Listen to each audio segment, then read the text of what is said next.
celebrate Kawat is a champion. Lama aja pengawal aku bad itu. Lama aja bisi. Tahukah, aku kelalu ngemaruh. Dan awak, awak kia belajar.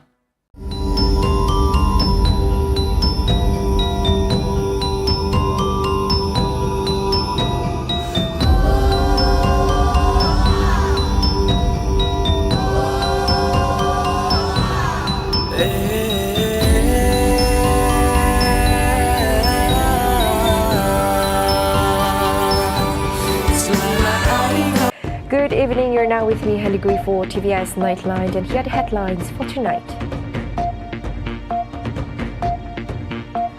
Ireland has officially recognized the state of Palestine, a move described by its Prime Minister as important and historic.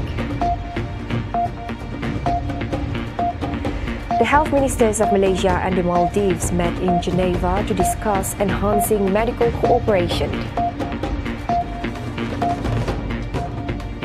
Aiming for greater health autonomy, the state government will assist FUDAN University Hospital in obtaining Ministry of Health's approval as part of the Kenyalang Smart City project.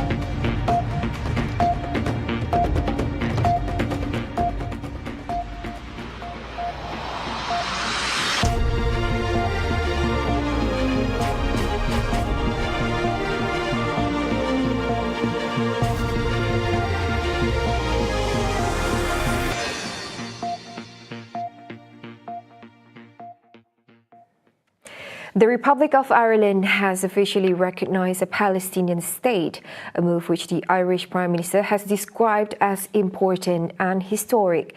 Both Hamas and its rival, the Palestinian Authority, have welcomed the recognition.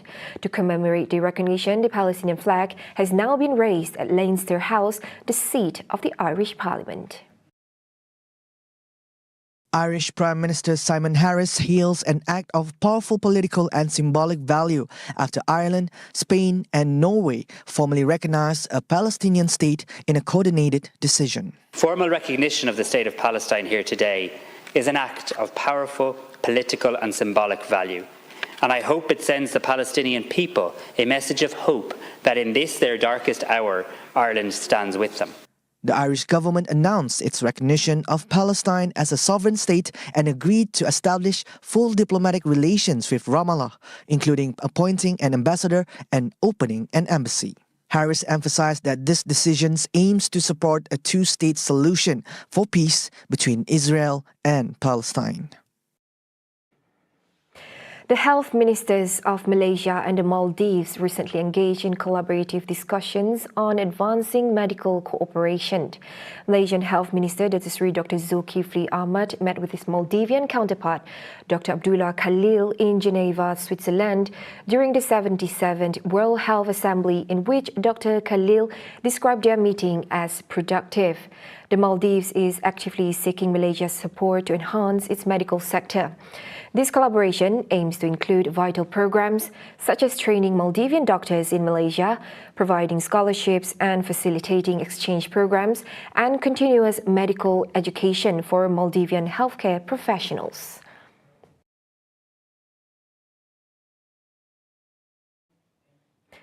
Now, the Sarawak government will support the establishment of FUDAN University Hospital by assisting in obtaining approval from the Ministry of Health Malaysia, MOH.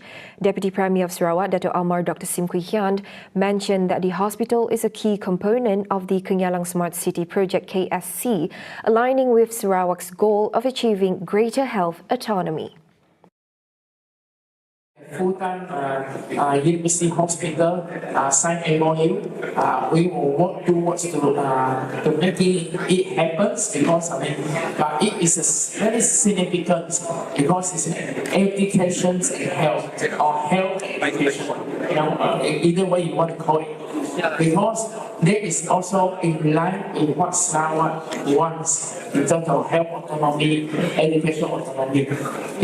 There will be more going, more discussion because to build a hospital is still at this point of time, we still need to facilitate and make sure that the MOH, Ministry of Health, because it's still under the KL domain. So we will have to facilitate to make sure that all the regulations will be compliant.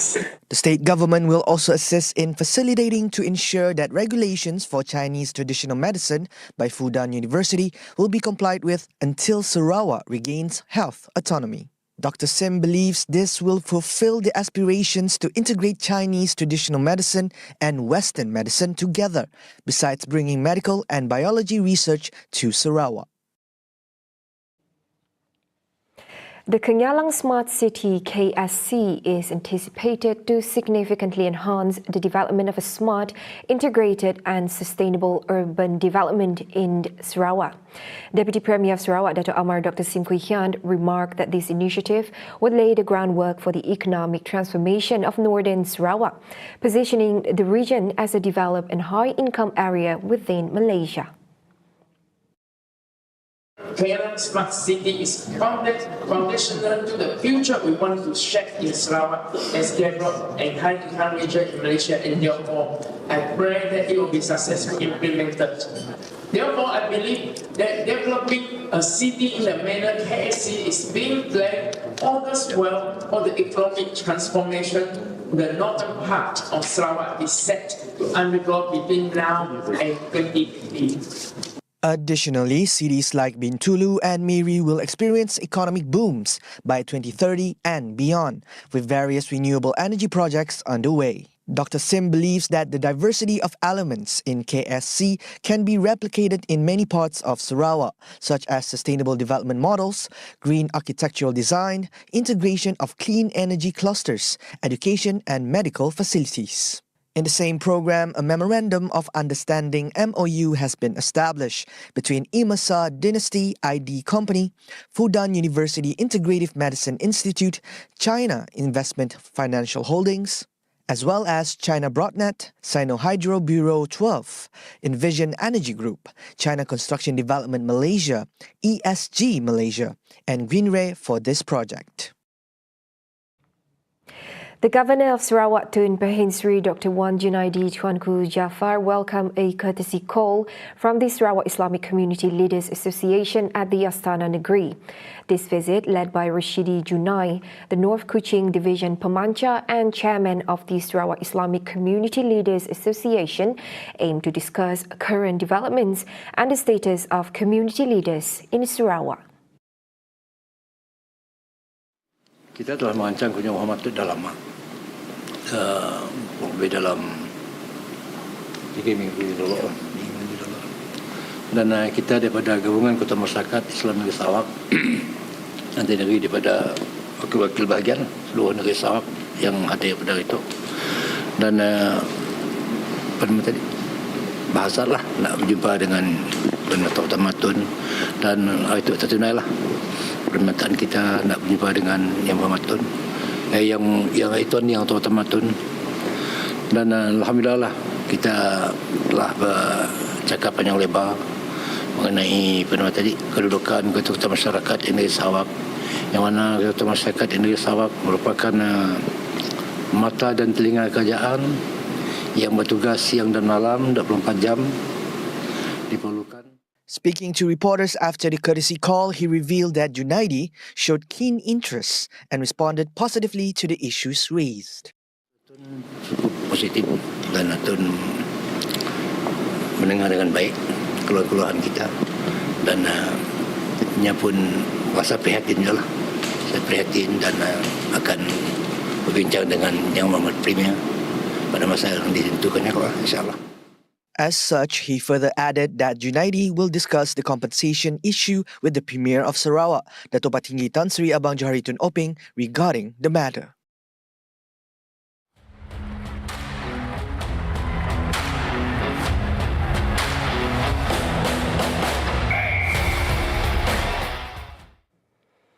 The Sarawak futsal team promises to showcase their best performance at the Malaysia Games Sukma 2024 next August.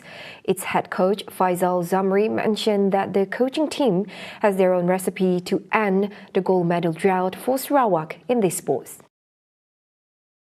Faisal expressed confidence in his team's abilities despite being aware of the fierce competition from futsal powerhouses such as Johor, Pahang, Selangor and Sabah.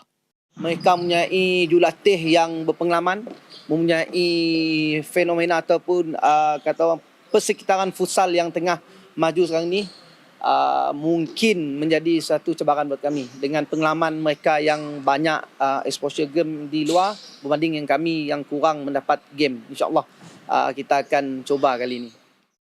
Faisal further elaborated that they have formed a strong squad, with most of the players having experience playing at the highest level, including in the Malaysian Premier Futsal League, MPFL, with the PFA Odin Sarawak Club.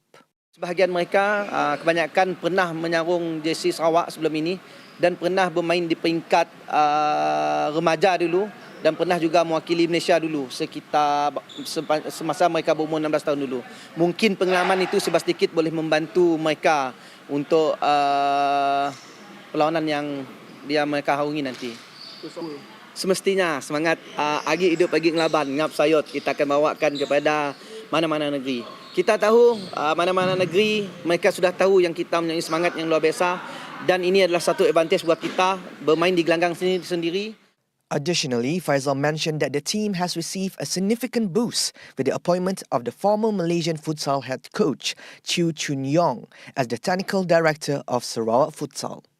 He stated that Chew will assist the Sarawak Sukma futsal squad, who will be based in Kuala Lumpur from June to July, to face several friendly matches. Meanwhile, assistant team captain Muhammad Azrin Shahmin admitted that he and his teammates are feeling nervous and anxious about playing on home ground. Kami akan memberikan pingat gol untuk negeri Sarawak.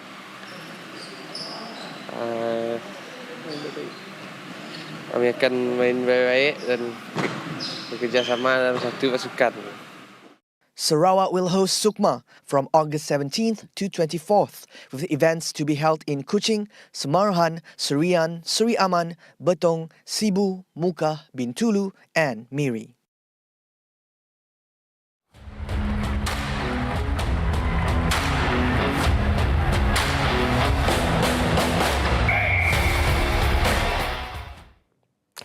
Tonight, Sarawak Premier Datuk Patinggi Tan Sri Abang Johari Tunopeng officiated the Subis District Level Ideal Fitri Get-Together and Langgar major event in Miri. Our reporter Razi Ahmad with the details. Go ahead, Razi.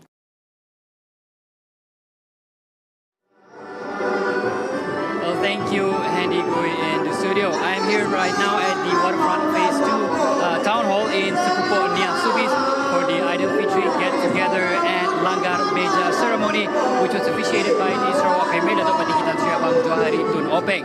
The event is attended by about 1,500 people from around the Bekenu constituency, and even though Abang Johari arrived a bit later than scheduled, the atmosphere here is lively nonetheless, and people were cheering when Abang Johari made his speech on the stage.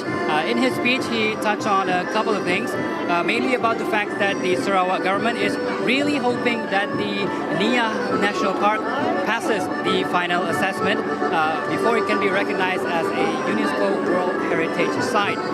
He said if Nia is recognized, it would propel the Subis district into where Nia is located into the world stage. Furthermore, he said the Sarawak government is now rigorously preparing for the UNESCO recognition, and as the government had just approved in the Sarawak cabinet a huge allocation to develop the area around Nia National Park. Now, Abang Johari made a point that the Nia cave itself will not be touched, but the area around the park, the towns, the roads, the facilities, and the telecommunications infrastructure will all be upgraded to accommodate what he expects is a boom in the tourist arrivals in the area.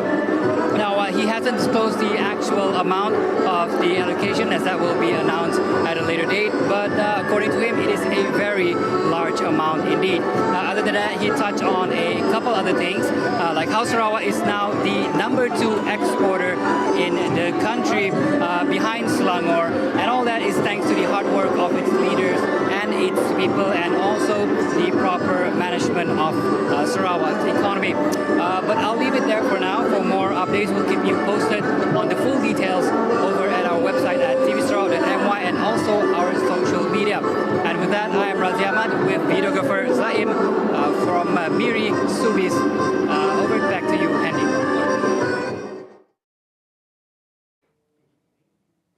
Right, thank you, Razi Ahmad, for the updates. Now, the real estate market is experiencing significant growth, with sophisticated investors increasingly directing their funds into the sector. With the arrival of a new global currency, the market is poised to attract even more potential investors, bolstering trust in real estate investments. The IQI Global Convention 2024 has attracted participants from around the world, including key players from the real estate and banking industries. Cheryl Doh has the report from Kuala Lumpur. All right, thank you, Studio. Now, Malaysia's property market is expected to maintain a more stable growth trajectory in 2024, following its recovery post-pandemic. And now, looking ahead, Sarawak's property front, the recovery momentum from 2021 was maintained in 2022, with property volume and values continuing to climb. Now, the question is, what is Sarawak's market outlook? Now, will the demand be residential, commercial, or industrial? Now, earlier today, I spoke to one of the country's top economists, Shan Said, and this is what he has to say. We have our office in Sarawak, and overall, investors are taking position in all the three real estate markets that you mentioned about, whether it's commercial or industrial or residential. So overall, Sarawak market provides a good growth story for those smart and sophisticated investors who are looking at long term. So Sarawak is a good market for us.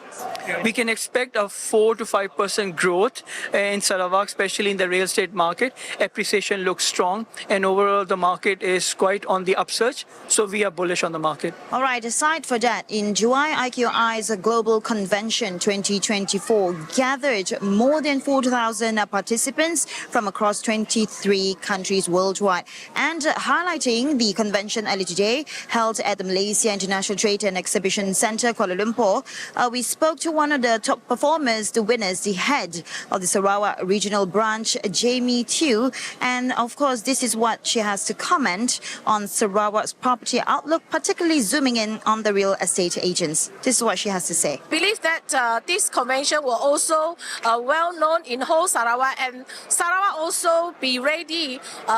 We have the facilities also, the Sarawak Convention Centre, to cater this kind of conventions in future in Sarawak as well.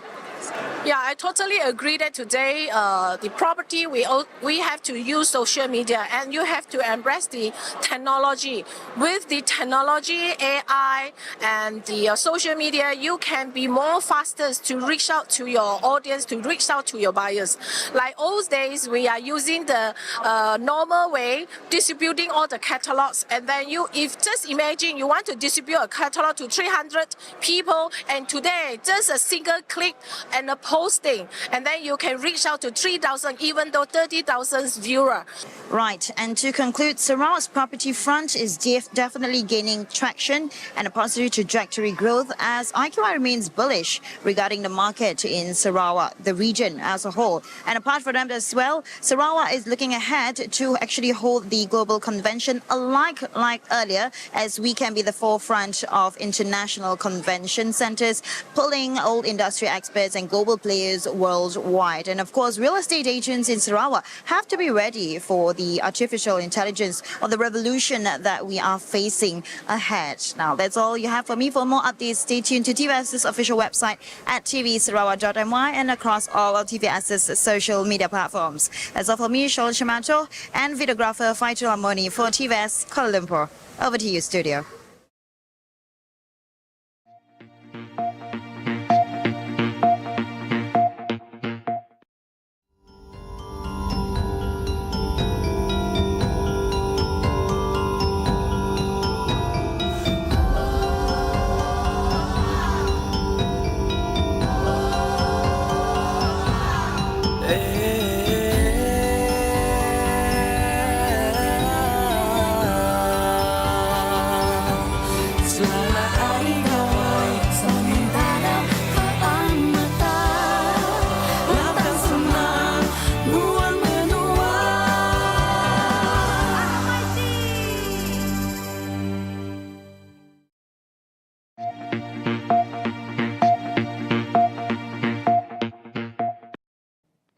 Communications Minister Fahmi Fadzil announced today that the Cabinet has been briefed on the potential necessity for minor legal amendments to address the parallel pathway issue. Fahmi, who also serves as the spokesperson for the Unity Government, mentioned that during the Cabinet meeting, Higher Education Minister Datuk Seri Dr. Zamri Abdul Kadir presented feedback on the matter. Negara telah pejabat peguam negara telah memberikan beberapa pandangan dari segi perundangan dan Jemaah Menteri telah dimaklumkan bahawa perlu sedikit pindaan kepada undang-undang sedia ada dan ini akan dibawa ke mesyuarat Jemaah Menteri insya-Allah minggu depan. Jadi belum diputuskan tapi ada update dan kertas yang dimaksudkan akan dibawa minggu depan. The parallel pathway issue grabbed public attention when the Malaysian Medical Association (MMA) requested University Technology MARA (UiTM) to allow the admission of non-Bumiputra medical officers who wish to receive specialized training in cardiothoracic surgery, just as the institution accepts international students. This followed the MMC's rejection of the applications of 4 cardiothoracic surgeons to be listed in the National Specialist Register as the fellowship of the Royal College of Surgeons of Edinburgh in Cardiothoracic Surgery (FRCS-ED) was not recognized. UiTM is the only local university offering the parallel pathway program in collaboration with the National Heart Institute (IJN) in the field of cardiothoracic surgery. On May 27th, Zamri said that the parallel pathway issues would be resolved promptly and a draft solution proposal had been submitted to the Attorney General's chambers for review. The Ministry of Investment, Trade and Industry MITI is set to announce significant updates in the coming days following the recent passage of the Cybersecurity Bill 2024 in April. Minister Tengku Datuk Seri Zafrul Tengku Abdul Aziz highlighted the bill's importance for the industry, emphasizing its role in protecting and enhancing national cyber security by enforcing specific measures, standards and processes for managing cyber threats.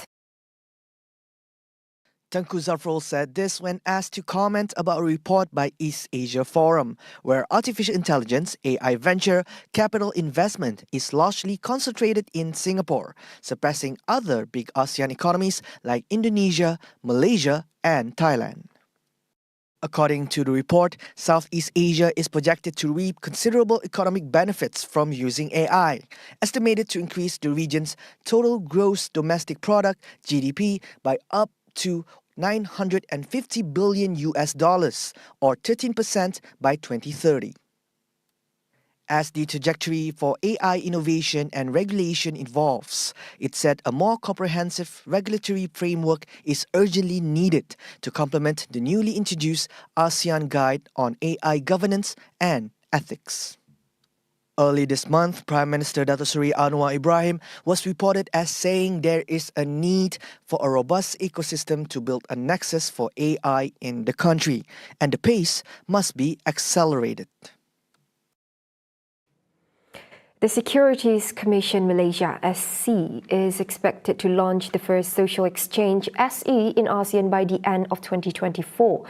Its chairman, Datuk Seri Dr. Awang Adek Hussain, stated that registration will begin in the first quarter of 2025. According to Awang Ade, the SC will establish an advisory committee to expedite its implementation by the end of the year, with a framework of governance and appropriate assurances. Now, SC is going to establish an advisory committee, and normally the advisory committee will be chaired by SC with representative from Ministry of Finance and Bursa, Dato' Umar is here, will be part of it. Want to see how, for instance, in India, this is run on their stock exchange. So we will have to explore whether it can be run by our Bursa Malaysia here, as one possible option. But that is to be determined how we want to implement it. He said this after delivering a speech on the second day of the Global Forum for Islamic Economy and Finance, GFIEF, in the capital city on Wednesday. One of the objectives of the advisory committee is to ensure public contributions through a reliable framework. The Social Exchange is a fundraising platform specifically for projects with a positive social outcome through the mobilization of private capital and philanthropists to meet the needs of disadvantaged groups. Among the main focus areas eligible for projects under the Social Exchange will include various themes aligned with the Sustainable Development Goals (SDGs), including social welfare, quality education, capacity building, health, and well-being.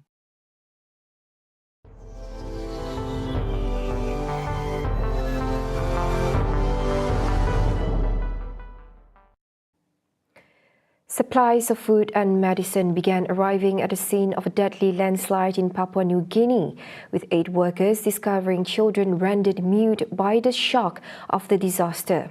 It was estimated that as many as 2,000 people may be buried underneath a massive landslide that struck a thriving highland settlement in Enga province in the early hours of May 24th.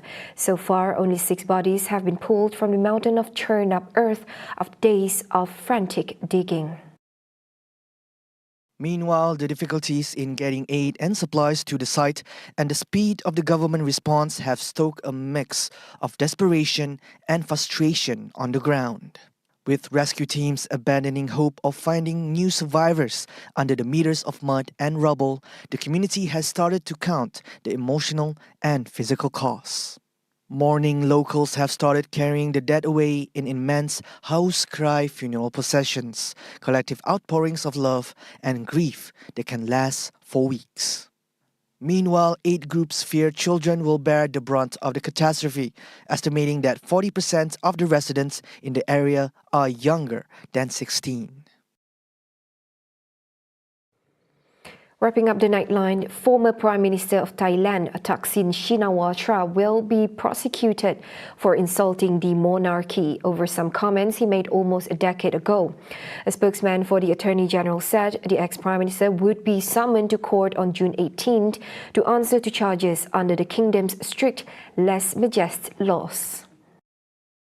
เจตเจริญรักษ์อัยการสุดได้ตรวจพิจารณาสำนวนและมีคำสั่งคดีนี้เรียบร้อยแล้วเมื่อวันที่ 27 พฤษภาคม 2567 โดยสั่งฟ้องพันตำรวจโทหรือนายทักษิณชินวัตรฐานร่วมกันหมิ่นประมาทดูหมิ่นหรือแสดงความอาฆาตมาตร้ายพระมหากษัตริย์พระราชินีรัชทายาทและร่วมกันนำเข้าสู่ระบบคอมพิวเตอร์ซึ่งข้อมูลคอมพิวเตอร์ใดๆอันเป็นความผิดเกี่ยวกับความมั่นคงแห่งราชอาณาจักรวันนี้พนักงานอัยการไม่สามารถยื่นฟ้องพันตำรวจโทหรือนายทักษิณชินวัตรต่อศาลได้เนื่องจากพันตำรวจโทหรือนายทักษิณชินวัตรไม่ได้มาพบพนักงานอัยการตามกำหนดนัดโดยได้มอบอำนาจให้ทนายความมายื่นคำร้องขอเลื่อนฟังคำสั่งของพนักงานอัยการออกไปเป็นวันที่ 25 มิถุนายน 2567 เวลา 9 นาฬิกาพร้อมแนบใบรับรองแพทย์ยืนยันว่าป่วยเนื่องจากติดโควิด